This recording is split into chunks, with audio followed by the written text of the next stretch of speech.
member of the Ken Agyapong campaign team, lawyer Kwesi Nyantakyi, to talk about Kennedy Agyapong and how his campaign is going. Good morning to you, sir. It's been a long time. Yes. Happy to see you. Yes. I'm also happy to be here. How's life after football? First of all, life started without football. Then life with football. Yeah. And so life after football is a phase in life. Okay. And you have to prepare yourself for that. But do you feel you could have been CAF president if you were still there? Yes, possible. Yeah. Very possible. I was at the time I exited CAF and the football setup. I was the first vice president of CAF. So the next most senior football official on the African continent. So it was just a matter of course that if the president was not there, I probably will be the most favored candidate to step into his shoes. And that was during Issa Hayatu's time? No. Hayatu left in 2016. So yours was whose time? Ahmad from Madagascar. He didn't last. He left around 2019-20, thereabout. So Ghana could have had a CAF president? Possible. Maybe it's still possible. Really? Okay. Yeah. With someone. The current regime of officers and the future, anybody who works hard has the potential to become CAF president. But do you think about it that I could have been and I'm hurt by the fact No. I'm not hurt by anything like that. Okay. Life goes on. There are many opportunities in life for every individual. I just went into football management by chance.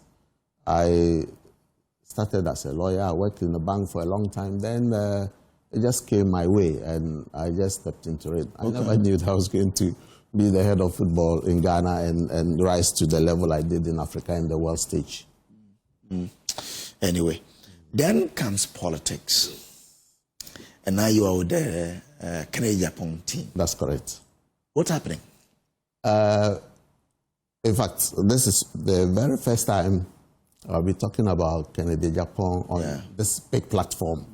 And I like it. I'm very grateful to you for this opportunity.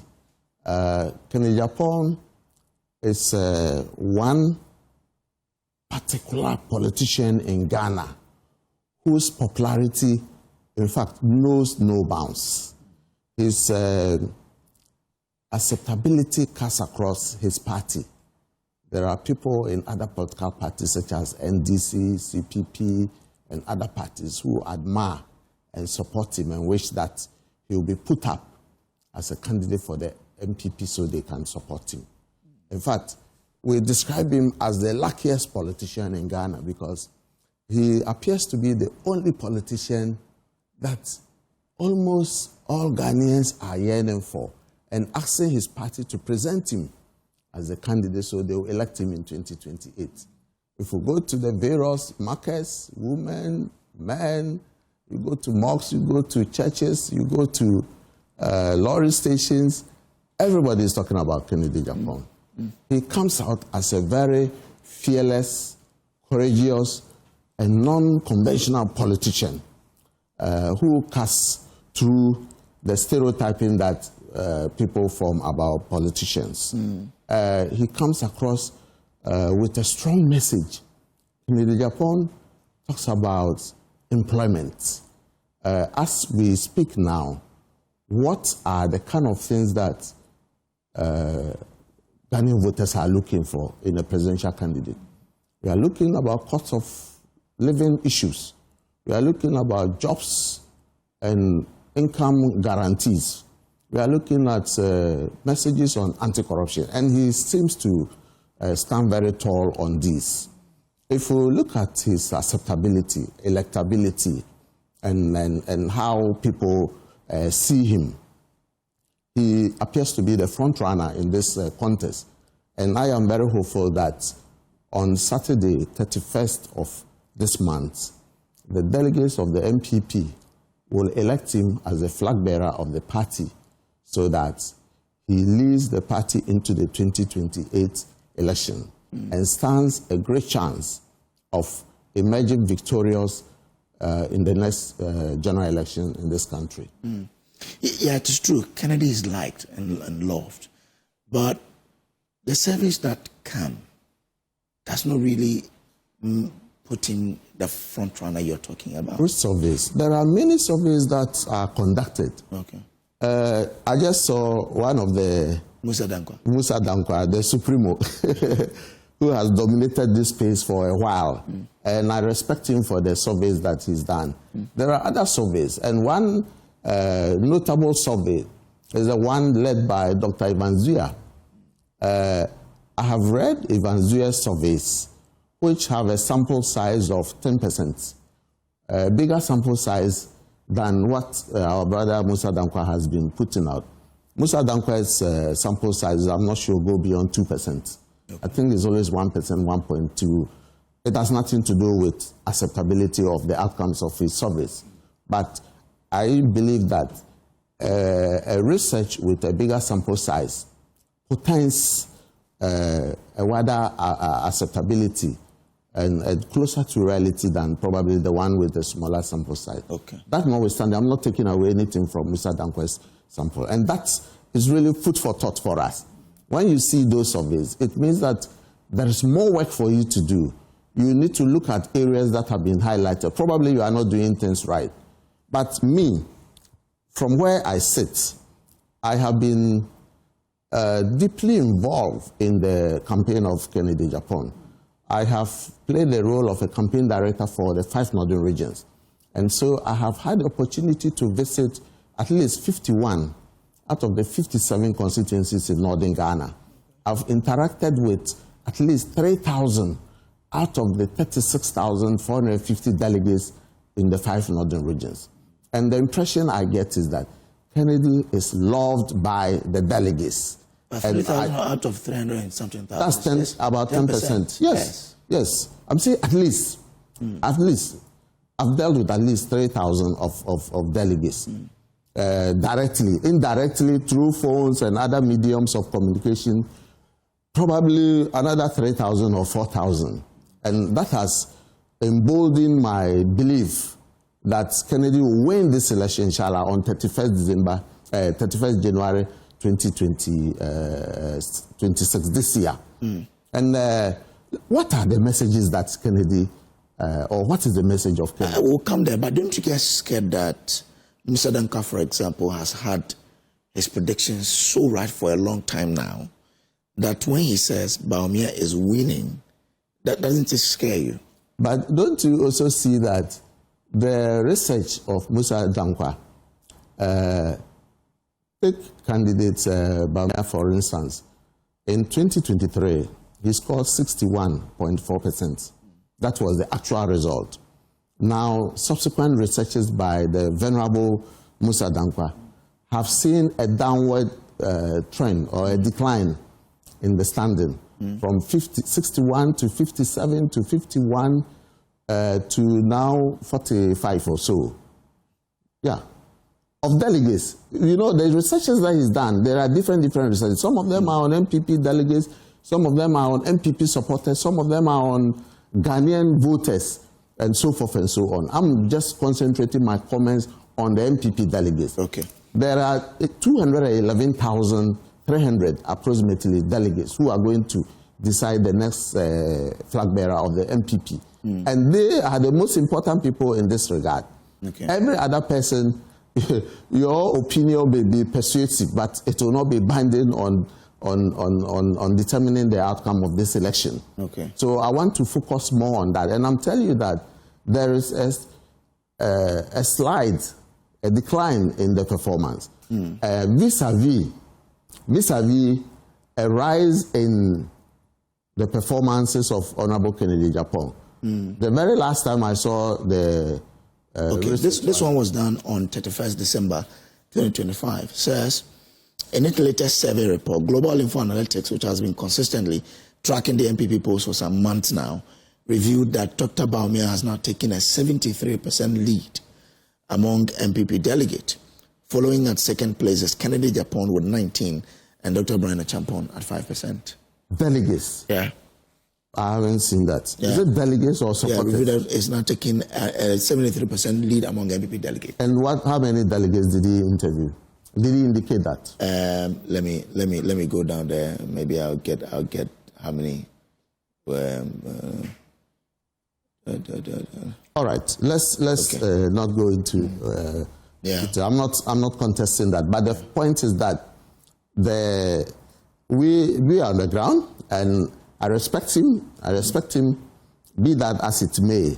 I believe that the real work is on the ground. Yes. I'm running from. Yeah. And what sets Kennedy apart from the rest? Is his message.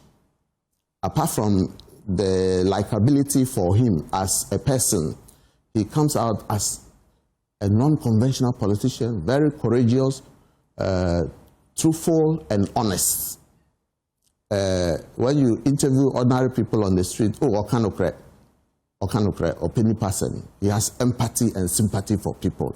If we look at his social activities, he donates monies to support indigent people. He supports all kinds of people, and without even knowing them. And that means that he has empathy, he has love for people. But the message stands out clearly. In Ghana, as we speak now, the biggest challenge to the country is unemployment. Unemployment is the biggest challenge. And he's the only NPP presidential aspirant whose message hinges on unemployment. In Ghana, as we speak now, the youth between the ages of from 0 to 35% constitute about 73% of our population. And between 15 and 25 years, about 32% of them are unemployed. Between 15 and 35 years, 22% of them are unemployed. And every year, our universities and tertiary institutions produce over 100,000 graduates who are also unemployed. Out of that, less than 15% of them are employed within 1 year. Now, about 1.3 million Ghanaian youth or young people are unemployed. Okay. To me, it is not a problem of the young people. This is a national security crisis for us to handle, because the attendant effect of unemployment, you can imagine what happens. A lot of people go into social vices, unintended things that will happen and affect the country. So the unemployment situation is very critical. And this is the man who has confronted unemployment headlong in his campaign. He says that when I come, I will create jobs for the youth. When he goes to Walawale, he is able to identify job opportunities there. He says, Walawale, there is a lot of watermelon there. There is a lot of potato cultivated there. He goes to, what's it called, Saboba, and says that Saboba people, you farm a lot of rice. When I come, I'll put up a rice milling factory for you. So you realize that a lot of these opportunities that he advocates, which are all anchored in the private sector, appear to be, I think, if not the only, but one of the brightest solutions to the challenges of unemployment in this country. And I say, somebody who has done it before, if we look at his track record, he has set up a lot of private enterprises in various sectors of the economy, including the media, including fishery, steel and manufacturing, and so forth and so on. And has provided gainful employment to people in excess of 7,000 in this country. So when he says he can do it, we know he has done it before and is capable of doing it again. So this opportunity to provide jobs, to me, is one major and bold initiative that addresses the concerns and the needs of the youth of this country. And besides that, besides jobs, he comes across as I said, a courageous and very honest person, And one of the thematic pillars of his campaign is patriotism, honesty, and discipline. These can be identified as the basis for most of the problems we have in this country. If we were disciplined, a lot of state institutions, a lot of private sector initiatives that failed in the past will not fail. They will really deliver according to their mandates. And I believe that such a person, when he's given the opportunity, will deliver and meet the expectations of Ghanaians. So you go out there, and then many Ghanaians are looking up to a non-conventional politician like him. We used to have those kind of people in the military regimes, or the days of the military regime. Some people even see him as a reincarnation of some of the principles of Mr. Rawlings during his revolutionary days in the 70s and 80s. And people are yearning for that kind of leadership, which can be found in Honorable Kennedy Agyapong. I believe that his coming will open a new chapter in politics in Ghana and provide a lot of young people the opportunity to contribute to the development of our country. But the same Ghanaians you talk about, when researches are conducted, seem to prefer Bawumia. Why is that? That is the research findings of Musa Dankwa. I've just drawn your attention to numbers. Another research that Dr. Evanzia and his team did. Because their numbers are high. The sample size is bigger. But you remember Professor Sapon? Yeah, I do. And his research before the election. Yes. He interviewed, I think, over 99,000 people or so, predicted that result was going in favor of the NPP. But in the election, Musa Dankwa survey stood. No. I don't take anything away from Mr. Musa Dankwa and his researchers. But I'm telling you that on the ground, the situation may not accurately reflect exactly what this research seeks to portray because of what I have seen, what I have experienced, and what I have felt. I have traveled extensively and engaged delegates widely, and my view is that the most electable, the most formidable, credible, and less or risk-minimizing candidate amongst the five is Honorable Kennedy Agyapong. Why is that so? Why is he a less risky option for the NPP? If we look at the five contestants, okay. I think that apart from him and probably Mr. Kwesi Nyantakyi, okay. The other three played active roles in the government of the NPP, leading to the defeat. So you can, people can conveniently rope them in and blame them one way or the other for the poor performance of the party in the last December election, the December 2024. But Kennedy Agyapong was also in the government. He was board chair for Ghana Gas. Board chairman, was he part of the executive? I don't know. I don't think that he was part of the executive. Okay. When the cabinet, was he part of the cabinet? The cabinet was made up of ministers who, together with the president and the vice president, who laid economic policy, political policy, social policy, and decided everything in this country. He was not part of it. Okay. He was not part of it. I mean, being a board chairman, he was not part of it. So the link between him and the failures or inadequacies of the previous regime are minimal or remotely indirect to me. And so he comes out as somebody who starts from a clean slate, comes as his own man with his policies that you can relate to. And not surprisingly, the Gen Zs, the youth, the disgruntled members of the NPP, and even people who are not members of the NPP relate or connect so well to Honorable Kennedy Agyapong. Okay. So I think that he stands tall and he enjoys a lot of advantages that will make him an electable candidate in 2028. But people also argue that your party since Kufuor has not changed its presidential candidate for the second time. Why must it be different for Bawumia?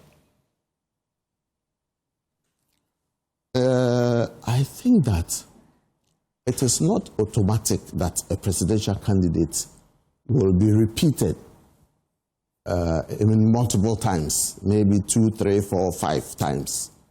But it will be based on your performance.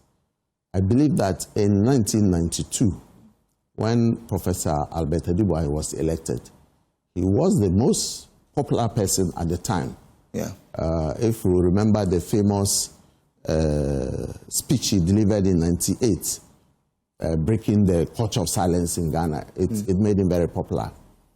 In 1996, Kufuor emerged. Adubois was not given the second chance. Adubois, did he contest in that? Yes, he was a candidate. He lost. He contested in that? Yes. Prof contested and lost. Okay. Yes. Then in 2000 or 1998, Mr. Kufuor, after losing in the 1996 election, was given the second chance based on his performance in the last election, in the 1996 election. Then His Excellency Akufo-Addo was given 3 chances. The first chance was in 2008, and he won the first round. You recall, he scored 49.7%. Yeah. But he was unable to cross the 50% mark. And so the result, the election went into a second round and even a third round, which the late Professor Mills of blessed memory won. So that showed that he did well, and people were encouraged to give him the second chance in 2012. In 2012, it ended in court, isn't it? Yeah, I did. And then when he was given the next chance, he won. Yeah. I don't think the situation of the yesteryears is on all fours with what's happened in 2024. In 2024, NPP recorded, I think, if not the worst, one of the worst performances. And that has given rise to serious concerns being raised in many quarters, including the camp of Honorable Kennedy Agyapong, that if a candidate performs so abysmally in this election, must you give him another chance?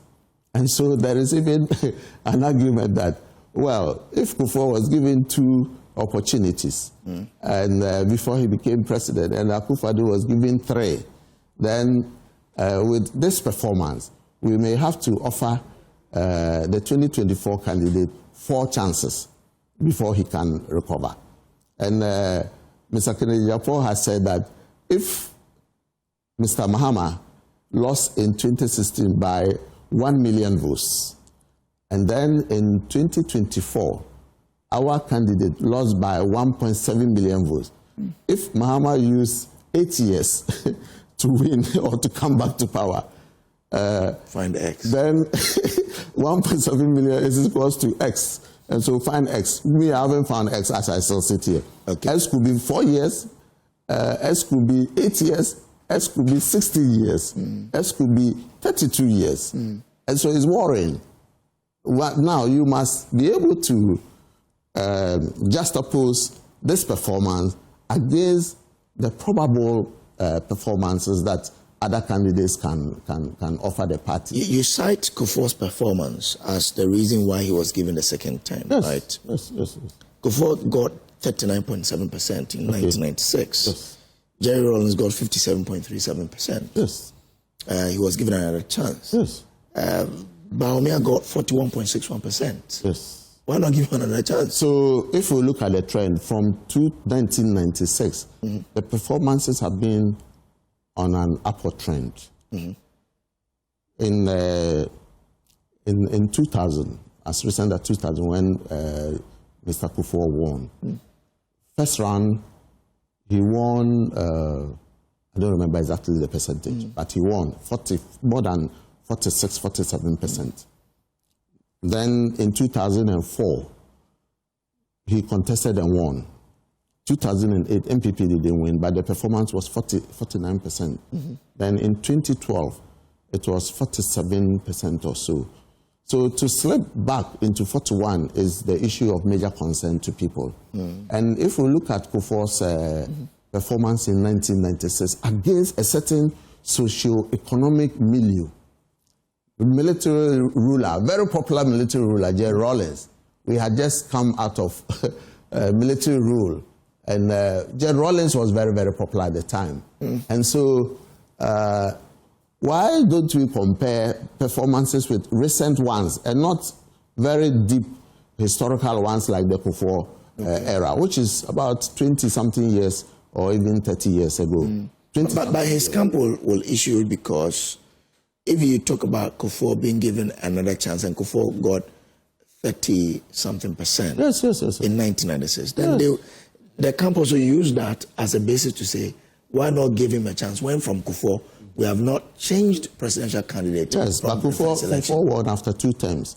Akufo-Addo won after 3 terms. So the fear, genuine fear, is that this might take a longer time. Okay. Maybe 4 terms, and that will not be in the interest of the party. That's the concern. But you don't believe that Ghanaians naturally, after 8 years, they will let you go? That is the feeling. That's the feeling. We've seen it happen 2 or 3 times. But trends can also change. The same trend can change for Bawumia. Exactly. So they might be right. Our opinion also holds sway. Yeah. And we stick to that. Okay. But I mean, apart from the jobs and him being someone that people feel that he can fight corruption, what else gives him advantage over the other candidate? For example, is it where he comes from? Is it what? Okay, let me make a small analysis here.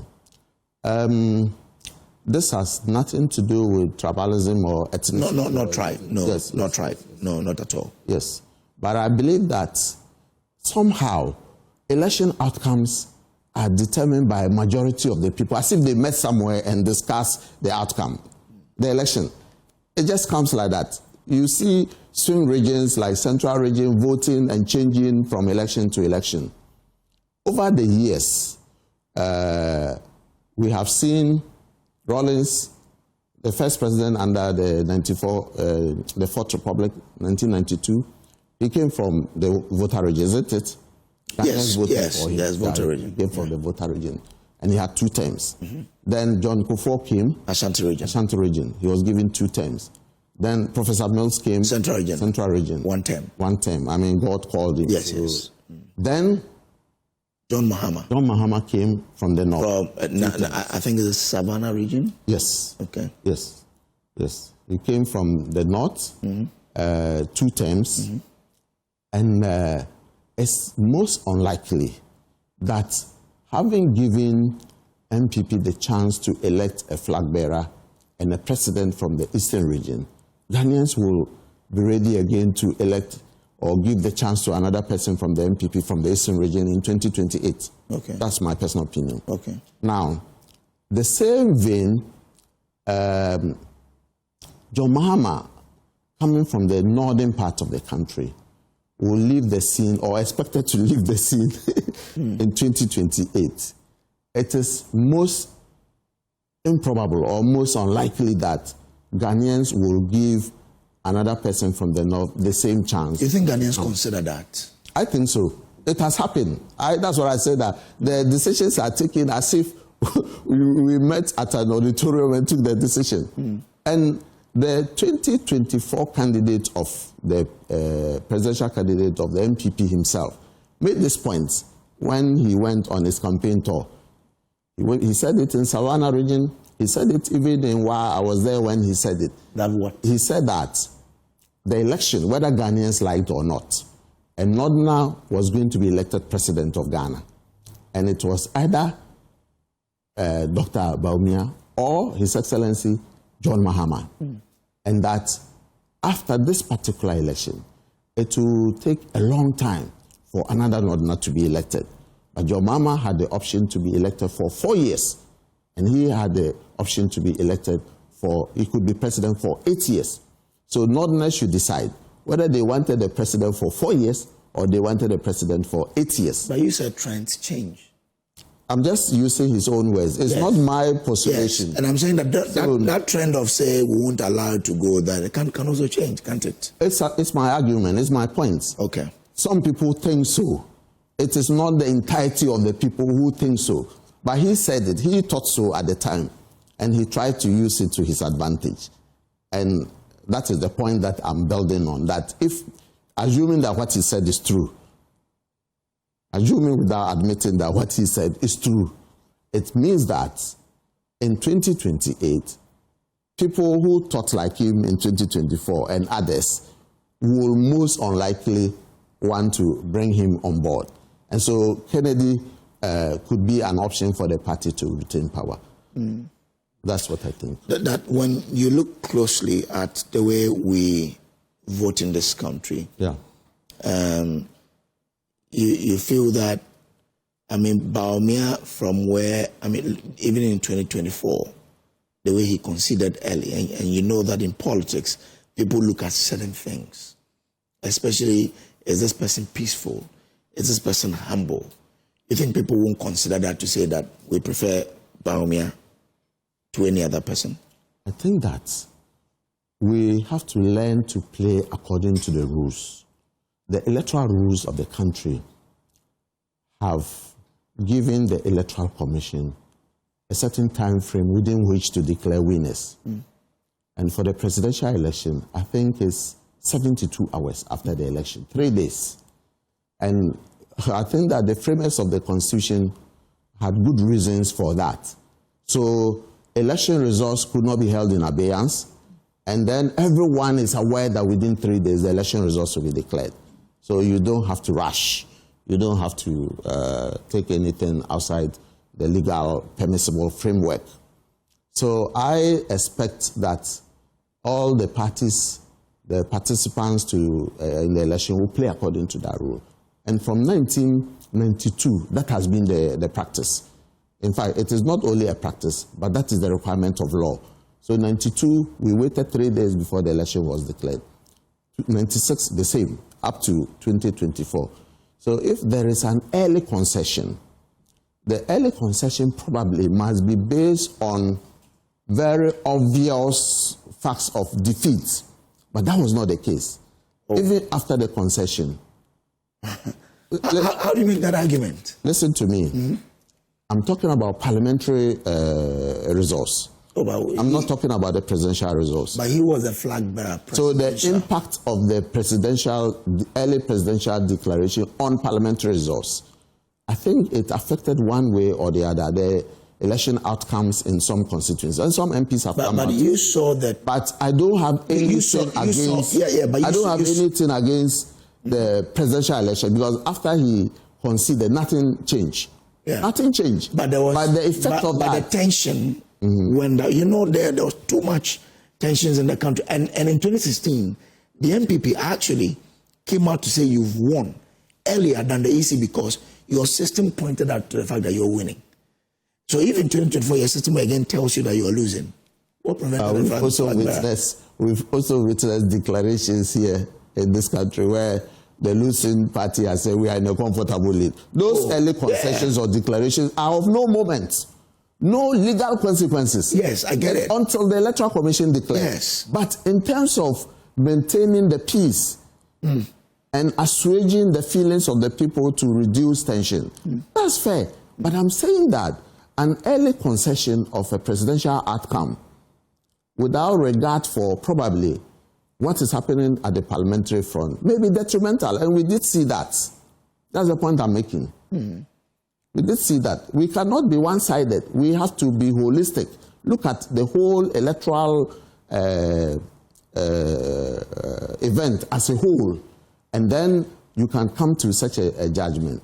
I think that it's within the right of some people to say that it was good to do an early concession. But I think that it is also fair to say that in as much as an early concession could reduce tensions, it also worked detrimentally to the outcomes of some parliamentary. Which one will you choose? When a country is sitting on a time bomb that it could explode, would you still wait? This time bomb will not explode until the statutory time for declaring results has elapsed.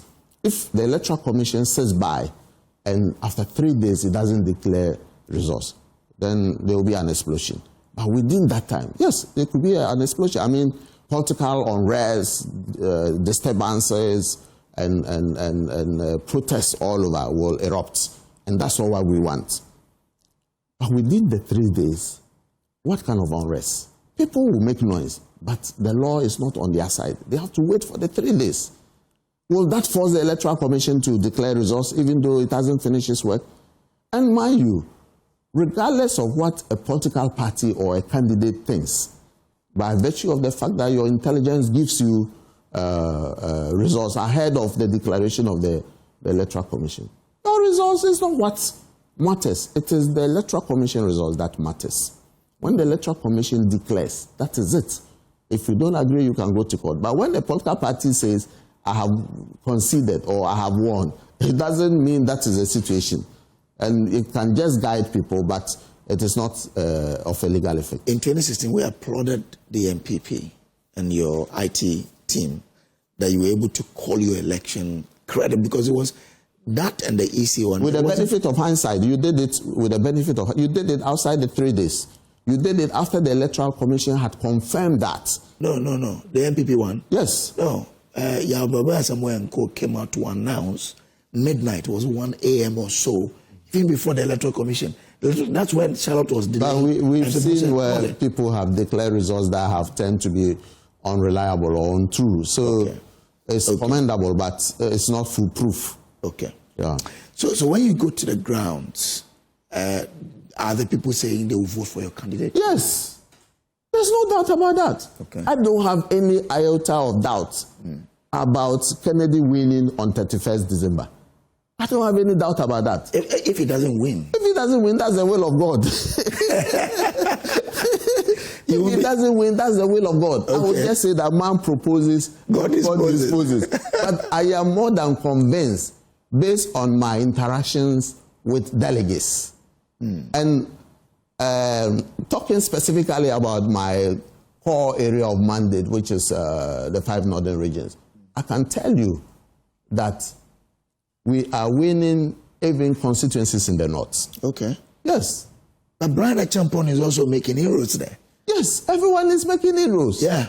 In 2000. So it means that you say you are winning, but yes. Brian also says I'm not saying we are winning the north. I said we are winning some constituencies in the north, and we are going to improve our last performance. Yes. In the last election, Ken got I think about 19 or under 20% of the votes in the north. This time, I won't be surprised if he scores more than 30 and probably 40%. He will do 40% in some, more than 40% in some of the regions in the north. Okay. Yes, I'm very hopeful of that. Now, when you speak to some party supporters, they tell you, well, Brian Agyapong is doing something extraordinary. Yeah. He's appealing to the youth. He has shown that he has what it takes to be president. Isn't your camp worried that Brian Agyapong... We also receive similar assurances from the delegates. Okay. We receive similar assurances. I don't know if you have followed the campaign of Agyapong.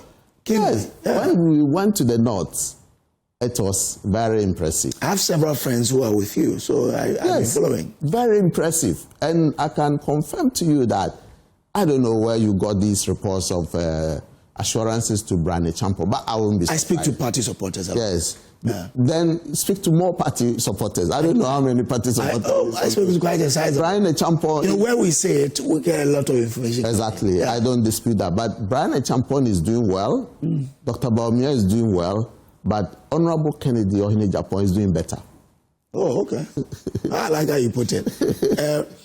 But you see, the competition is tight because you have Kwabena Agyapong, someone who a lot of the party supporters regard as having been able to discipline himself. You remember what happened prior to the 2016 election, but he was still able to come back, work with the party to ensure there's victory, accommodate all views, having worked with President Kufuor.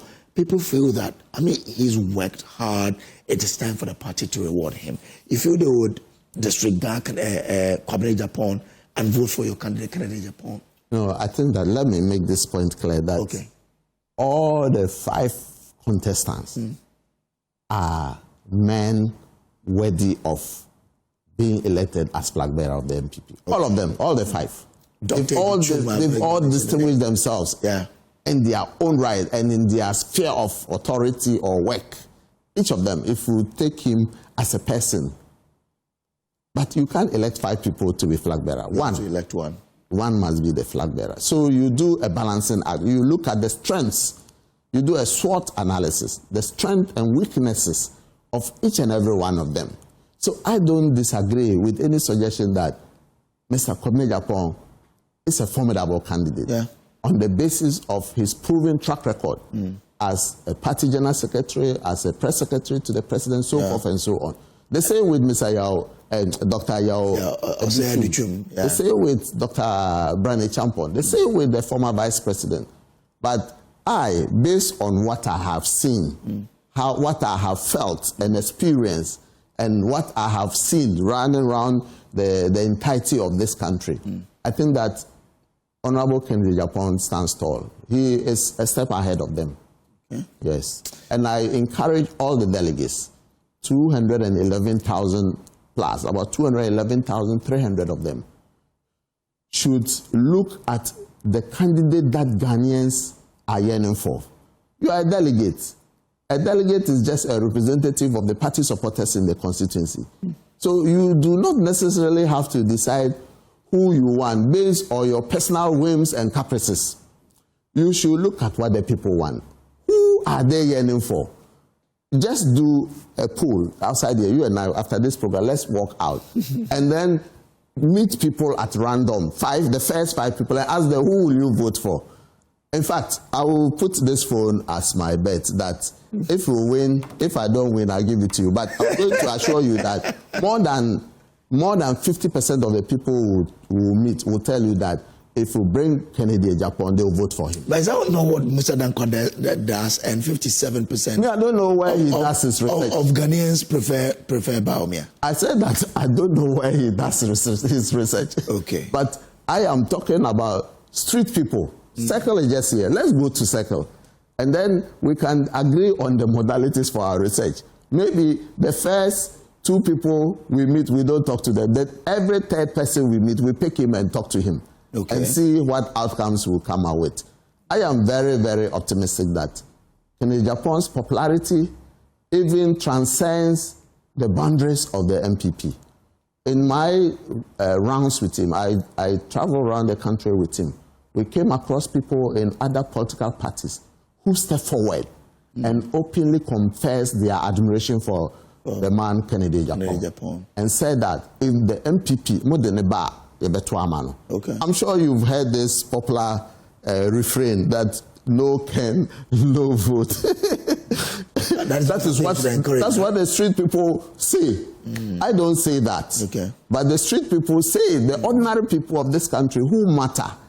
I think most of the times we downplay the effect of the ordinary people. But let me tell you, out of the 211,000 people who are voting, the top echelon of the party, they are just about 6,000. The bulk, as a former chairman of one of my clubs, if I mention people know, he used to say, you have to come in your bulk majority, The bulk majority of Ghanaians or the delegates are the ordinary people. You meet them, these are farmers, these are fishermen, some of them.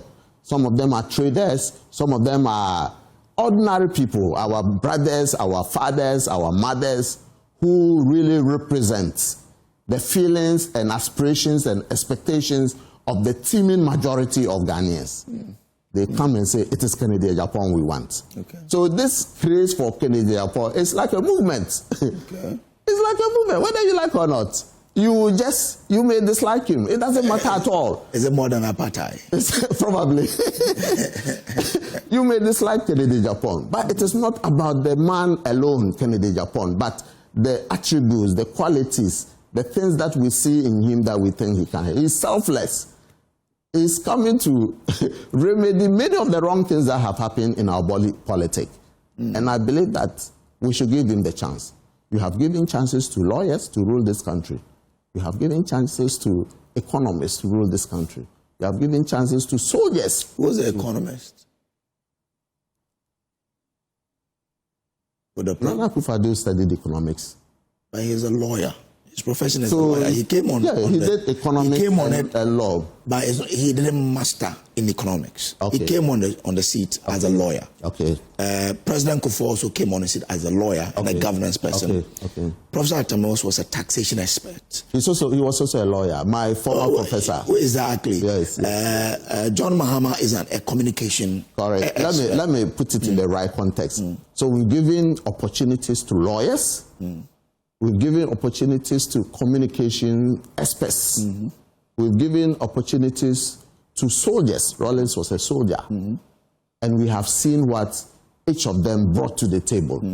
It is now time for us to give an opportunity to a businessman. Okay. We haven't tried a businessman before. Okay. We want this country to be run like a business. And when you run business, you manage risk. You manage capital, you manage interest rates, and so forth and so on. So we need somebody who understands that. And I believe that Kennedy Agyapong is the answer to that. Okay, all right. Thank you very much. But there's some interesting test here. Maybe we'll go back to football anyway. No problem. This person says, ask him how he sees football in Ghana today and the performance of the Black Stars now. I am very happy that the Black Stars qualified to the World Cup. Yeah. The World Cup is the biggest stage, the biggest gathering of human beings anywhere in the world. During the World Cup, we have more than 3 billion eyeballs linked to television watching the games. There is no event like that in the world apart from soccer. And so football has a big influence on the youth and even older people. And I think that Ghana football did well by qualifying to the World Cup. I've seen a lot of things happening in our Premier League, our youth football, refereeing, coaching, and so forth and so on. And I think we need to support them so that our country can get back to its glory days. Yesterday, Salisu got injured and we are told he will be out of the World Cup. He may be. I read the story this morning. Now it is May. No. I have not read what you are saying, that he will definitely. I'm saying that he may be. Okay. Based on my experience. Okay. You know, let me give you an example. Okay. When a player gets injured, there is an initial diagnosis. The doctors will look at it. This was an anterior prostate ligament tear. The knee. ACL. We have the posterior and then we have the anterior. Now, most doctors will say maybe 6 months. But depending on the personal physiology of the patient, somebody can recover earlier than normal. Ashraf Hakimi. Who? Ashraf Hakimi. Is it Ashraf or Hakimi? Hakimi. Hakimi was supposed to have been out for a longer time. Yes. But he's Yes. now. In 2015, when Ghana went for the African Cup of Nations in Equatorial Guinea, Asamoah Gyan, the legendary Asamoah Gyan, he had an injury, and the doctor said he will be out for 2 weeks. Then we had a lady called Marijana, who was from Serbia. She used to prepare some concoctions, including, people said, when I asked, I couldn't get the formula for it, but people used to say it included the horse placenta, the concoction, chemical concoction. She uses it to massage the injured part of the body. And I think Asamoah Gyan recovered in 4 or 5 days. Wow. Yes, he recovered in 4 or 5 days. It was beyond what medicine could explain. That's it. And so some of these things can happen. Okay. Sometimes you are younger, and it helps in early healing. But my prayer is that he heals quicker. But even if he recovers, maybe the reason why they say he may miss the World Cup, even when he recovers fully, he might need another period for rehabilitation. And that is a worry. Must we then consider bringing in a Dean Ketia, Hudson Odoi, and all of those people to complement the team? Do you want to know my view on that? Yeah, I want to know. My view is that the Black Stars is open to every Ghanaian who is eligible to play. If me, at my age, I'm 57, at my age, I can play and score, give me the chance. If a Ghanaian lives in Iceland and he can play and make sure we win our games, give him the chance. Some people become a bit sentimental and emotional. Oh, this guy, damn Ghana, and when this, for me, I am interested in people who can help us to achieve our results. So people like Edwin Ketia or Hostin Odoi, let's take out the emotions and give them the chance. If the coach thinks that they can compete favorably and earn places in the team. That's what we should do. Ghana is Ghana. Ghana is known for excellence. And whatever we do, if it's within the legal framework, if we don't have to do anything untoward to get these boys onto the team to play for us, if they qualify and they will come and play. We have managed very difficult players before. You know Kevin Boateng? Yeah. I won't talk much about that. Is the reason your communications director then, Sani Dara, yes, I spoke to him on the show, yes, argues that we shouldn't give those boys the chance because he says when they come, they misbehave. And he used Kevin, he says Kevin can choose not to come and play a certain game because it doesn't fit his style. So give the opportunity to Ghanaians, people who would play it or who go all out for the country Ghana. And not people who use it just because they are going to World Cup. Well, with due respect to my brother and former colleague Ibrahim Sani Dara, I think that is the work of management, to manage recalcitrant people. Even your workplace, who says that everybody is 100% disciplined? But your company manages based on the outputs of staff. There may be a staff who has disciplinary issues, but he may be the best in terms of performance. You have to manage him. Some people cannot, so they will sack the staff. There used to be a player in Ashanti Gold. In 1997, Ashanti Gold played finals of the Champions League. I don't know where you were then. I was a kid. Yes, 1997. Yeah. Kwesi Nyantakyi, a Togolese. We have Kwesi Nyantakyi, Wake Nimbombo, Ibrahim Toure. Kwesi Nyantakyi and Wake Nimbombo from Togo. Is it Ibrahim something from Cote d'Ivoire? They were the core of the Ashanti Gold team. Nyantakyi had serious disciplinary problems. He was not even going for training. He may not go for training on the eve of the match. The day of the match, he's sleeping somewhere. But you bring him on and he scores the goal for the team. I think that we have to manage. Nobody is perfect. Nobody is perfect. Even in this NPP presidential race, they are saying this candidate is this candidate is that. We have to balance the person. Apart from God and his angels, who is perfect? You have to manage them and get the best out of them. So if somebody has disciplinary problem, you have to manage him. Okay. At one time in the GFA, we said we won't allow any player to bring his personal physio to the team. But Kevin, he had multiple surgeries on his knees. 5, 6 surgeries. And this was a key player in the team. So at one time, we had to allow him to bring but we provided rules how the physio was going to work. He worked under our physio. And then he worked on Kevin at certain times and so forth and so on. There were clear guidelines on that. If we don't have clear guidelines to manage people, you won't get the best out of them. Human beings are naturally indisciplined. If the society were disciplined, will we have police? And we will need laws. We will not need laws. This one says, ask him this, and this will be hard. How hard will it be? There's nothing hard for me. Okay. Will he ever forgive Anas for the work he did on him? Oh. Do you know why I'm laughing? No. I don't think about him. I hold nothing against him. I blame myself. Okay. Yes. Because if probably I didn't entertain his people, let me make this clear. Let me set this record straight. Anas Armia Anas. He claims that he did that work on me. I never met him. Maybe like like these terrorists usually do. One will sit in Baghdad when there is a bombing in New York. He says, I'm responsible. That's the kind of thing that he operates. I have nothing against him. But it's very interesting and it's a bit instructive that I should draw your attention that this is a man who said he had done an investigation and expose corruption in which I was involved. Now, the state of Ghana took me to court, and for 5 years, he was asked to come and testify against me, and he refused to come. It meant that what he gathered was a hoax. He did not believe in it.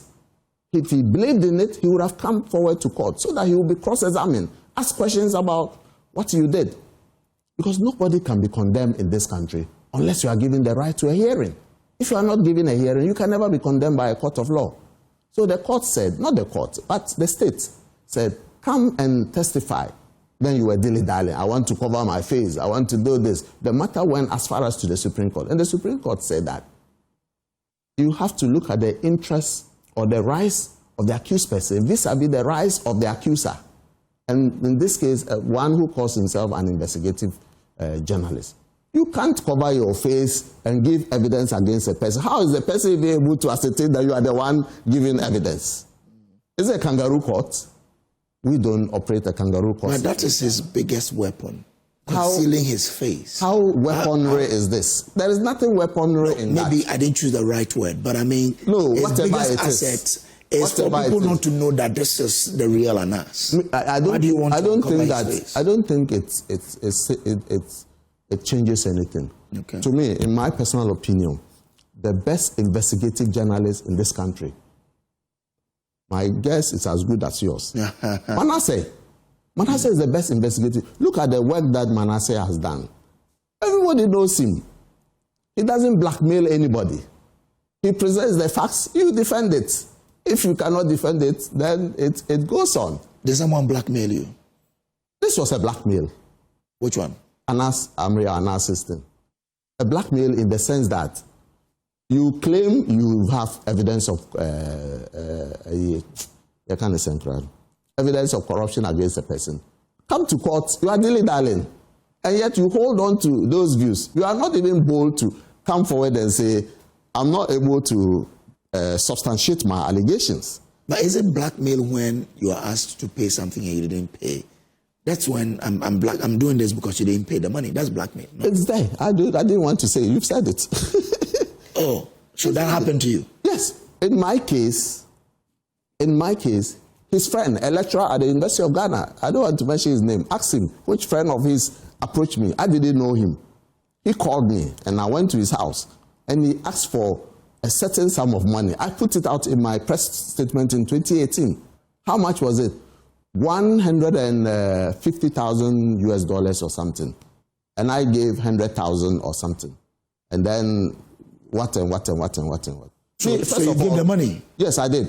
Did you take it back? Yes, and it was paid in bits and pieces. If I give you 100,000, you pay me over 6 months in 10,000 this month, 15,000 next month. It's not bits and pieces. But let me make it clear here that I have never held public office in Ghana here. The GFA position is not public office. Public offices in Ghana are offices created by statute or the constitution. So the public service in Ghana is defined in the constitution. GFA is not one of them. GFA is a private company limited by guarantee. But I was charged with corruption. Corruption is a public office offense. And the so-called money that he said he gave me that corrupted me, which I said was... meant for the president? No. Okay. The 40,000, which he says he gave me 65,000. Come to court and prove it, that you gave me bribe. He couldn't come. And I said that it was TNT that they promised to give to me. Now come and prove it in court. $60,000? Yeah, that's TNT. Yeah, I flew several times with people. Accra, Dubai. I went there twice or 3 times with even a former presidential candidate of a party outside Ghana. Okay. So you have to come to court. Now we have something called disclosures in every criminal proceeding. There is disclosures. Disclosures are pieces of evidence that the prosecution intends to rely on in the case against the accused person. He couldn't bring even one receipt that he gave me. He said he funded my trips and gave me this as bribe. So prove that you funded my trips. Not one single receipt was given for that because this was a premeditated. premeditated investigation. And so whatever you do, you have evidence of it. He doesn't have any evidence that he bought flight ticket for me. That's the point I'm making. He ended up bringing invoices. An invoice is not a receipt. Bring the receipt. You bought receipts. Bring the receipt. Is it difficult? It's not difficult if it's a fact, isn't it? Yeah, but I leave him to God. I don't bear him any grudge. Me, I can't do anything to him. I don't have the power to do anything to him. I leave him to God. If there is a day of judgment, which I believe there is, it will be an interesting day for us all to present our cases to the Almighty to judge us. But was it true you had a president in your pocket? I never said that. Please, I challenge you on this network. Within one day, the end of the day, produce evidence that I said the president was in my pocket. I never said that. I never said that anywhere. But that allegation has gained so much notoriety that it will be illogical for me to even stand up to contradict it. But you are a journalist. Prove it. Call Anas and ask him to give you the evidence before the end of today and publish it for every Ghanaian to see. It was the figment of somebody's imagination just to discredit me and let me look very bad in the eyes of the public. And they succeeded. They succeeded in doing that. You believed it, didn't you? I mean, just the video that we saw. No, I'm talking about what you just said. You heard it. Yes. And you believed it. Did you see evidence of it? Find the evidence and share with your viewers. Yeah, do that for the benefit of the viewership. Do it. Even me, I'll be interested in seeing it. Wow. A lot of concoctions were made against me. That's why the man could not come to court because the court is a formal platform to test the veracity of the evidence that you want to present against a person. It's not a kangaroo court. It's a court of law. So you present your evidence, there is cross-examination, your lawyer will do re-examination, and then the court will evaluate the evidence and pass judgment. He never gave the court the opportunity to do that. Well, were you furious then watching the documentary during those days? Let me be honest with you that I never watched it. Oh. I couldn't have watched it. Up to date, I've not watched it. I've not watched it. It's not worth watching. By me, I can't watch it. Interesting. Yes. It would feel some way, huh? Yeah. The whole society gang up against you. Your friends, your family people. People believed it.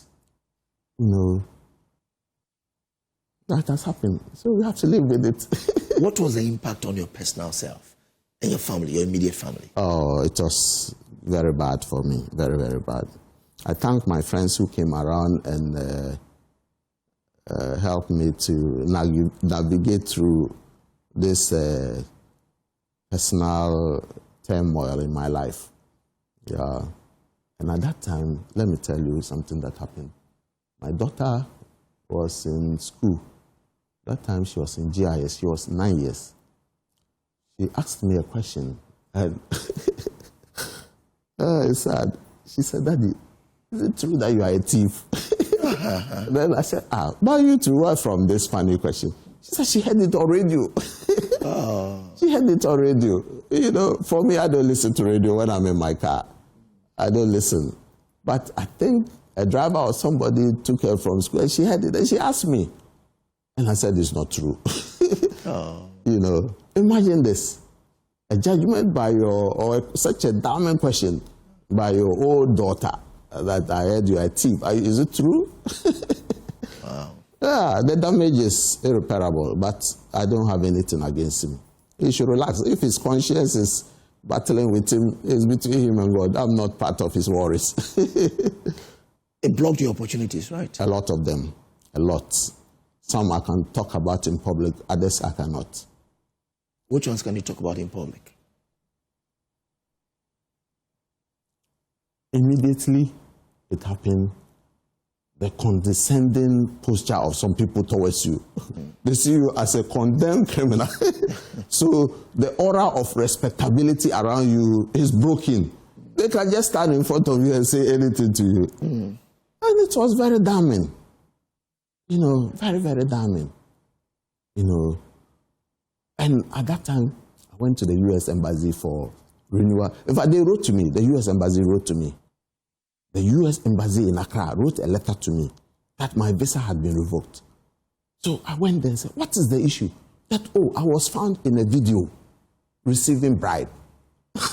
Can you imagine? And that is the modus operandi. He writes letters. When he does those exposés, he will write letters and share amongst embassies that these people are criminals. They should not be giving embassies visas. And some of them rely on that.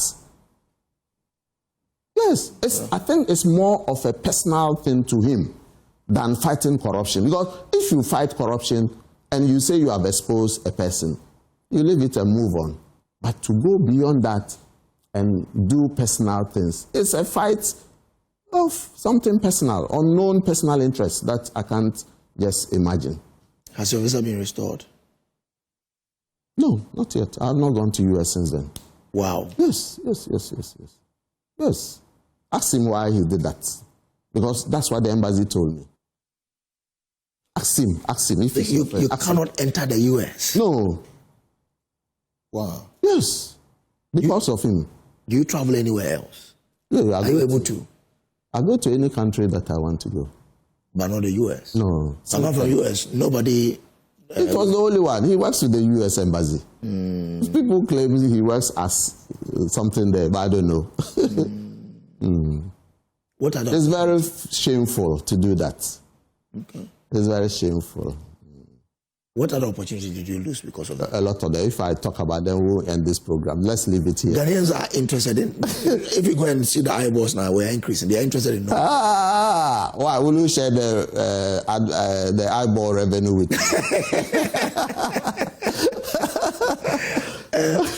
So let's talk about those you can talk about in public. No, so far, I think I didn't know I will be talking about this subject, even though I'm open to it. Yeah. So I've not gathered a lot of the things that I would have wished to do, comment about. But so far, let's not overshadow the reason you invited me. I came here for a particular reason. Yeah, I get it. Sell candidate to you.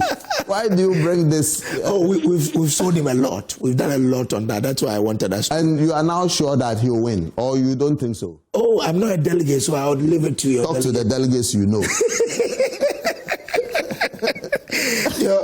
Your delegate will decide on. I think today is... The delegates have already decided. Today is 6, eh? 6. So we are like... 31 minus 6 is... So 25. 25 days away from today. Barely 3 weeks. We have a lot to do from now to the D-Day. And I'm very hopeful that delegates will really reward this long-serving party man whose loyalty, unalloyed loyalty to the party and its cause, and the love the man has for Ghanaians is beyond question. I believe that he'll be given the chance. He's not coming to enrich himself. Okay. Yeah. He even said, when I become president, the presidential fleet of vehicles, I will not put a burden on the state to acquire them. I'll pay for it myself. Okay. Yes, I'll stay in and give it to the state, or it will be his. He will use it. When he leaves, he will use it. When he leaves, he donates it to the state. Oh, okay. Yeah, he has said it. Okay. Yes. Okay. He said he won't take a salary. He will not take a salary as president. As president. He says that he wants the opportunity so that one day when he dies, people will come and bear testimony in Asindompim, his hometown, and say that once upon a time, a man like this man, who is now lying motionless, came and did ABCD for me and my family, or for the society. Yeah. And we are here to pay tribute to him for that. That's all that he's asking for. He's not asking to come and enrich himself, build mansions. And that's why he's very quick in saying, I own 10 houses in Kumasi, I own 20 houses in Accra, I own those kind of things. Some people may see it as an exercise in self-aggrandizement, but it is not. It is how open the man is. Okay. He's so transparent that, in fact, he has no public life, private life. Okay. He says everything about himself. And there's no secret about him. Are you eyeing a future sports minister? No. Please, let's put that aside. I just want... If Kennedy wins, you won't be the Minister of Sport? No, I don't think so. What I want is that I want Kennedy to win. Okay. And that will satisfy my personal ambition towards his flag bearership. Okay. Every other thing will be a bonus. Okay. I could continue as an ordinary Ghanaian as I am, and I'll be happy with that. But if he's given, you take? I will think about it at that time, whether it's worth taking or not. This will be what happened in the past. You don't want another wahala for yourself, you know.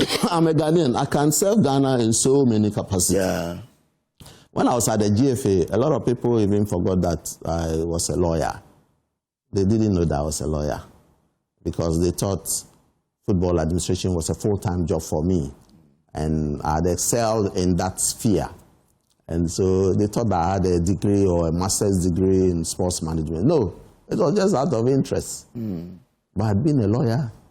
Some of my classmates are justices of the Supreme Court. Oh, okay. Yes. Okay. Some of my classmates are justices of the Court of Appeal. Some of my classmates are big lawyers in town. You understand that? So the time I spent in football, if I had spent the same time in my legal profession, maybe I would have been also up there. In fact, when this expose happened, a friend of mine who is not my classmate, but he's a justice of the Supreme Court, he called me. When I went, he said, "Oh, you see, you were doing very well in school and immediately after school. Don't you think that you should have remained there? This disgrace and what have you, it's really not good for you. People don't know you. And it's undeserving of you to be treated this way with scorn, opprobrium, disrespect, contempt, and what have you." You know, but once in a while, you have to live through some of these life experiences. It builds you. I think I'm a better person now. So you don't regret meeting them? Which people? I mean, the people those who gave you the $60,000. No, I regret meeting them. If I have the opportunity again, I will not meet them. I will not meet them. I mean, it's a bogus thing that they did to me. Okay. Because crime happens as a natural evolution of human life. People plan it and then they execute it. But you don't set somebody up and in good faith he does something and then you say, I catch you. Crime doesn't work like that in any jurisdiction. Okay. Yes, it doesn't work anywhere like that. Okay. Lawyer Kwesi Nyantakyi, I'm grateful to you. Welcome. I'm also grateful for the opportunity. Lawyer Kwesi Nyantakyi is a former GFA president who likely could have become CAF president, you know, and is a member of the Agyapong campaign team. This is still the AM show. We will return with much more. Do stay with us.